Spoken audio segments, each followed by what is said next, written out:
Naging malungkot para sa Pinoy basketball fan na si Kai Sotto ang nagtamo ng injury matapos ang ginanap ng Japan B-League nitong linggo. Season Santiago para sa Sports Balita.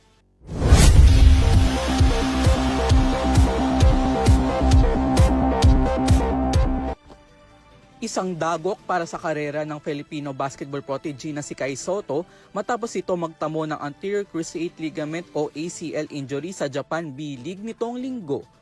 Ang 7'3" center ng Koshigaya Alpas ay magpapahinga muna ng halos 6 na buwan ayon sa ulat matapos ang kanilang laban kontra Seahorses Mikawan nitong linggo kung saan natalo sila 79-77. Nangyari ang injury sa unang quarter ng laro habang nagpo-post up si Sotto laban sa import ng Mikawa na si Zach August.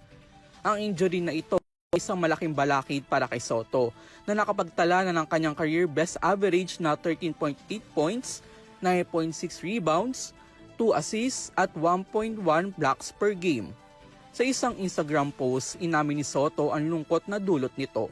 Inilarawan niya ito bilang the darkest day sa kanyang basketball career. Bukod sa kanyang laro sa Japan, malaking epekto rin ng kanyang injury sa Gilas, Pilipinas, kung saan siya ay isa sa mga key players.